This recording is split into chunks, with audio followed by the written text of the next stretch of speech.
In the last session, we discussed about the Ampere's circuit. Now, today's session, we are going to derive what is the magnetic field due to a solenoid and toroid. Here, what is the solenoid? Solenoid is nothing but it is a cylindrical shaped structure. On this, a wire is wound in this manner. This is called the solenoid. Due to this solenoid, what is the magnetic field? Okay.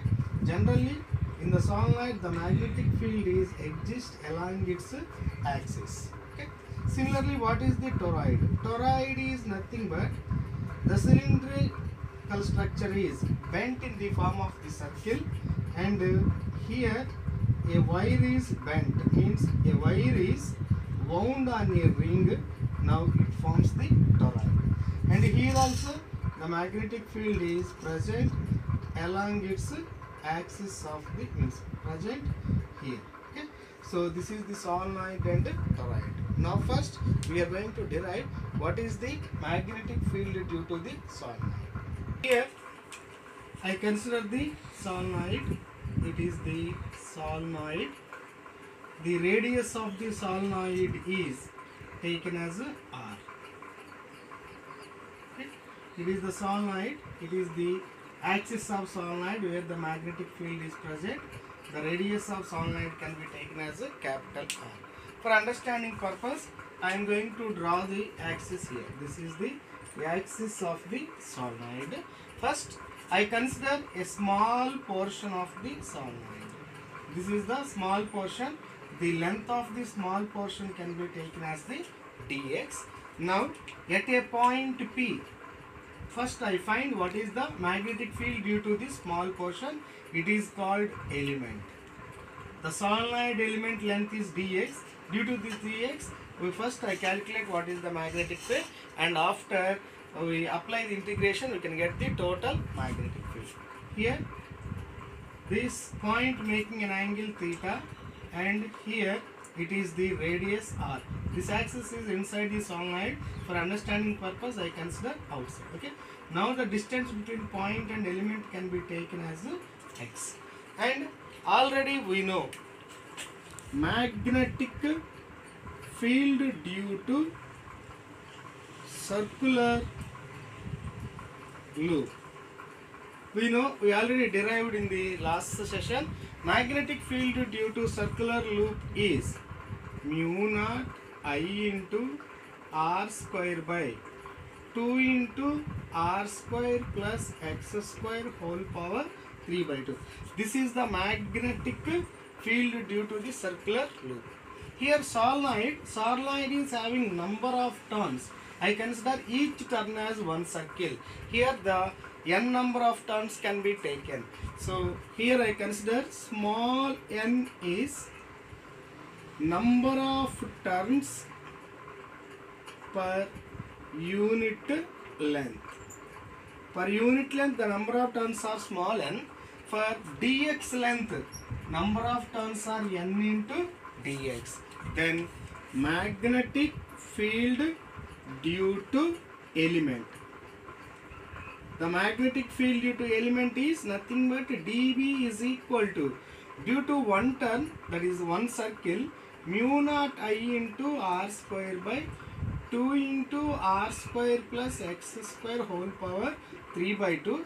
But here in the dx, the number of turns are nothing but n into dx. Small n into dx. This is the magnetic field due to the element at point P. Now, from this triangle, we are going to take, see here, tan theta. What is tan theta? Opposite side by adjacent side. From this we take x is equal to r by tan theta.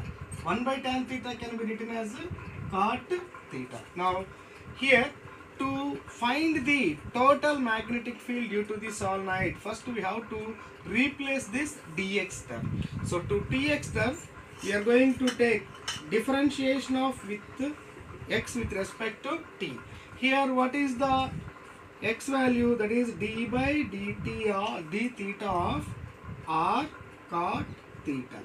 Here r into cot theta differentiation is nothing but minus cosecant square theta. So dx by d theta is nothing but minus r cosecant square theta.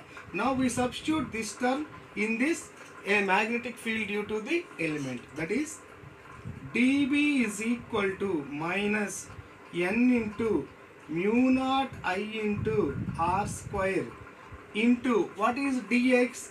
D take the d theta this side, the d minus is not here, n into mu naught I into r square into dx is nothing but minus r cosecant square theta into d theta divided by 2 into r square plus what is x. X is nothing but r cot theta. X square is nothing but r square cot square theta whole power 3 by 2. By simplifying this one, we obtain minus is taken, minus n into r square into r, this is r cube, mu naught I into, this is cosecant square theta d theta divided by 2, and the common is r square is common, r square whole power 3 by 2 can be written as r cube. In the bracket we have 1 plus cot square theta. 1 plus cot square theta is nothing but cosecant square theta. Cosecant square theta whole power 3 by 2 is nothing but cosecant cube theta. Clearly understand here. R square is common. In the bracket 1 plus cot square theta. 1 plus cot square theta is nothing but cosecant square theta. Cosecant square theta whole power 3 by 2. Square and 1 by 2 cancel. Cube is there. So 2 into r cube cosecant cube theta. Now in this r cube and r cube is cancelled. Cosecant square and theta and cosecant square theta is cancelled. Finally the remaining term is dB is equal to minus n into mu naught I by 2 into cosecant theta is 1 by cosecant theta is nothing but sin theta d theta. That is the magnetic field.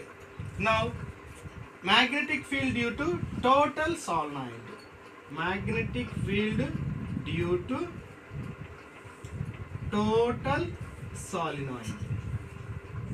Here total solenoid means taking integration, we obtain B is equal to magnetic field B equal to minus n mu naught I by 2 into integration of sin theta. Integration of sin theta is nothing but minus cos theta.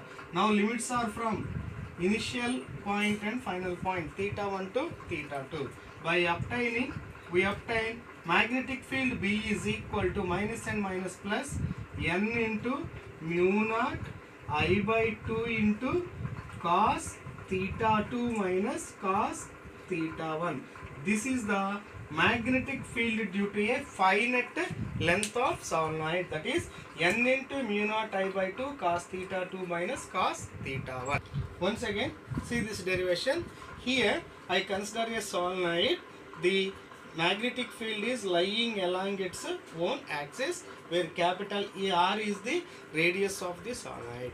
First I find what is the magnetic field due to the small element of the solenoid. Here the element length can be taken as dx. For understanding purpose, I consider the axis here, and here a point is taken on axis, that is P, which is x distance from this element, and the angle made by the point with the element is nothing but theta, where capital R is the radius. Okay. Now here also we know that the solenoid is having number of turns. Okay. We take single turn, that is a circular loop. The magnetic field due to the circular loop we already derived, mu naught I into r square by 2 into r square plus x square whole power 3 by 2. Now small n is number of turns per one unit length. But here what is the length of the element dx. So number of turns per the element length is n into dx. Now magnetic field due to the element is small amount of magnetic field, that is dB. dB is equal to number of turns in this element is n into dx into mu naught I into r square by 2 into r square plus x square whole power 3 by 2. Now we are going to replace the dx with the angle. So that is from this triangle tan theta equal to r by x, where x is equal to r by tan theta. 1 by tan theta can be written as cot theta. Now dx is taken as dx by d theta equal to d by d theta of r cot theta. Here what is the differentiation of cot theta is nothing but cosecant square theta minus cosecant square theta.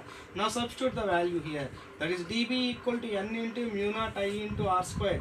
The dx can be written as minus r cosecant square theta d theta divided by 2 into r square. What is x value? X is nothing but r cot theta, that is substituted here, r square cot square theta whole power 3 by 2. Now by simplifying that, r square is common, this is become r cube here. 1 plus cot square theta can be written as cosecant cube theta. Now by taking cancellation, these terms are remaining. This is the magnetic field due to the element only, but we have to find what is the magnetic field due to, so total finite solenoid, that is final end of the solenoid making an angle theta 1, initial end making an angle theta 1, final end is making an angle theta 2 with this point P. Then the limits for the theta can be taken as initial limit theta 1, final limit is theta 2. So from that we can get the magnetic field due to the solenoid B is equal to n into mu naught I by 2 cos theta 2 minus cos theta 1. Go. If we consider the solenoid is infinite length. When we consider the solenoid is infinite length, then for example this is the point on axis P. One end is making an angle and other end is also making certain angle. When you consider it is the initial end, the initial end is, if it is at a distance infinity, means it is almost making an angle 180 degrees. It is the final end we assume. Now if you take this line, it is almost making an angle 0 degrees. Okay, remember that if it is infinite length of the solenoid, first end of the solenoid is making 180 degrees with the point, and final end of the solenoid is making an angle theta degrees. Now that is, see here, we can take it as theta 1 is equal to 0 180 degrees and theta 2 is equal to 0 degrees. See here, it is infinite length, so first end is making 180 degrees with point P, second end is making 0 degrees with point P. Now substitute these limits here. Therefore magnetic field due to infinite length of solenoid is B is equal to n into mu naught I by 2 into cos theta 2 is nothing but cos 0 degrees minus cos theta 1 is nothing but cos 180, that is n into mu naught I by 2 into cos 1 is cos 0 degrees 1 minus cos 180 is minus 1. This is minus 1 minus of minus 1 is to cancel. Finally the magnetic field due to infinite length of the solenoid is nothing but mu naught into n into I Tesla.